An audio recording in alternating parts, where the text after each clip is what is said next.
If you have ever traveled outside the United States, there is a moment that hits almost everyone sooner or later. You are doing something completely normal, something you have done your entire life without thinking, and suddenly someone tells you, you cannot do that here. Not because it is rude, not because it is unsafe, but because it is illegal. That moment is when many Americans realize just how unusual everyday life in the United States actually is. Not extreme things, ordinary things. The kind of small freedoms woven so deeply into daily life that most Americans never question them until they leave the country. America is not just different because of big constitutional rights. It is different in thousands of tiny ways that add up to a very distinct idea of personal freedom. And once you start noticing them, you see them everywhere. Let us walk through some of the everyday things that are perfectly legal in America, but illegal or tightly restricted in much of the rest of the world. Some of these might surprise you. Others might completely change how you see daily life in the United States. Start with something incredibly basic: freedom of speech. Americans grow up taking this for granted. You can criticize the government openly. You can insult politicians. You can mock public officials, institutions, even national symbols. You can say things that offend, upset, or anger others without fear of legal punishment. In many countries, this is not the case. Laws against insulting the head of state, spreading harmful opinions, or offending national values still exist. In some places, speech laws are vague enough that people censor themselves constantly. In America, the idea that the government cannot punish speech simply because it dislikes it is deeply ingrained.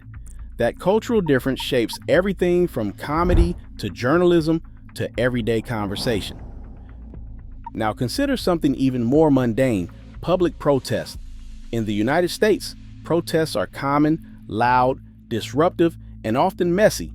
Streets get blocked. People chant, yell, carry signs, and criticize authority directly.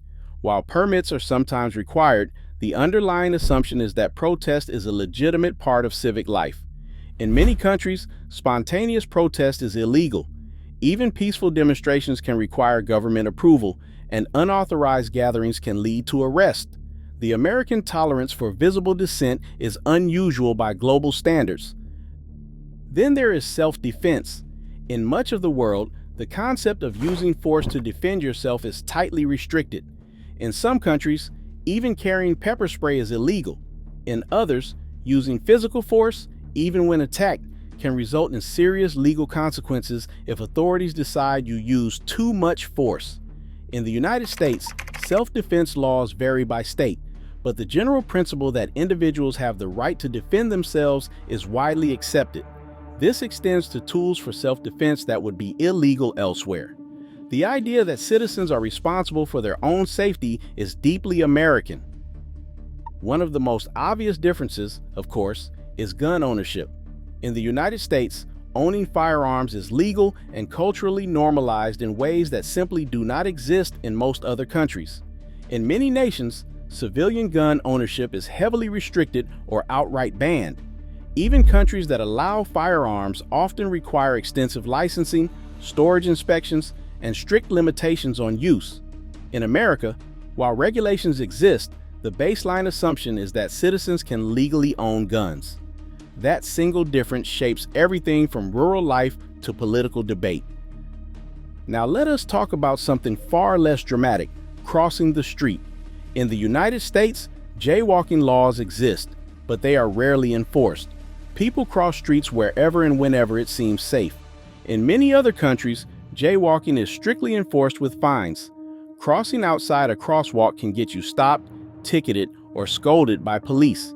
The American tendency to treat streets as shared space rather than rigidly controlled zones reflects a broader cultural comfort with personal judgment over strict regulation. Another everyday freedom Americans rarely think about is home modification. In many countries, especially in Europe, making changes to your home can be heavily regulated. Want to paint your house a different color? Change your windows? Install a fence? You may need approval from local authorities, especially in older neighborhoods or historic areas. In the United States, While homeowner associations can impose rules, the general freedom to modify your property is far greater. Americans are used to the idea that if you own something, you control it. That mindset extends to land use as well. In rural America, people shoot on their own property, build structures themselves, and use land however they see fit. In many countries, such activities are tightly regulated. Even lighting a fire, camping on private land, or cutting down trees can require permits. The American relationship with land is unusually independent. Then there is business. In the United States, starting a small business is relatively easy. You can sell homemade goods, start a side hustle, or offer services with minimal barriers in many states. In other countries, even small-scale commerce can require licenses, inspections, and compliance with complex regulations. The American idea that individuals should be able to try, fail, and try again without heavy government interference is not universal. Consider alcohol laws. In the U.S., alcohol is regulated, but once you are of age, consumption is fairly flexible. You can buy alcohol in large quantities. You can host parties in your home. In many countries, alcohol sales are more tightly controlled. Some restrict where and when alcohol can be sold. Others impose high taxes or limit advertising. Public drinking, legal in parts of the U.S., can be illegal elsewhere. Driving laws reveal another difference. Americans are trusted with large vehicles, high speeds, and long distances. In many countries, driving tests are far more difficult, licensing is more expensive, and restrictions are stricter. The American road system assumes individual responsibility rather than constant oversight. This trust comes with risks, but it also reflects a broader cultural belief in personal autonomy. Even something as simple as collecting rainwater can be revealing. In many parts of the world, collecting rainwater without permission is illegal. Water is considered a shared public resource. In the United States, rainwater collection is legal in most states and encouraged in some. The idea that individuals can manage their own resources independently runs deep. Another everyday difference is homeschooling. In the United States, homeschooling is legal nationwide and widely practiced. Parents can educate their children at home with relatively little interference. In many countries, homeschooling is illegal or extremely restricted. Education is seen as a state responsibility, not a parental choice. America's emphasis on parental rights makes this freedom possible. Americans also enjoy a level of freedom in advertising and expression that surprises outsiders. Political ads, controversial messaging, and aggressive marketing are common. In many countries, political advertising is restricted or banned, and the media is more regulated. The American media landscape is chaotic, loud, and often uncomfortable, but it reflects a belief that open debate is preferable to controlled speech. Even noise is treated differently. Americans are loud by global standards. Lawn mowers, leaf blowers, backyard parties, and fireworks are common. In many countries, noise regulations are strict, especially at night. Quiet hours are enforced. In the United States, while local ordinances exist, there is a greater tolerance for everyday noise as part of living freely. Then there is legal liability. In the United States, individuals are expected to manage risk themselves. Warning labels exist, but people are generally allowed to make risky choices. In other countries, governments often restrict activities preemptively to prevent harm. The American approach assumes adults can decide for themselves, even if that means making mistakes. All of these differences point to something deeper. American law is built around the idea that freedom is the default and restrictions must be justified.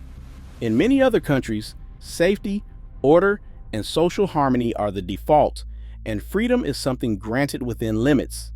This does not mean America is better in every way. Every system has trade-offs. Greater freedom can mean greater risk. Fewer restrictions can lead to more problems. But what is striking is how many everyday freedoms Americans do not even realize they have. For Americans, these things do not feel like freedoms. They feel normal. That is what makes them powerful.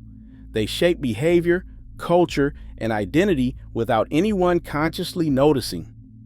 And when Americans travel abroad, those small moments of restriction can feel surprisingly jarring because freedom, when it is part of daily life, does not announce itself. You only notice it when it is gone. And that is what makes everyday life in America so different from much of the world.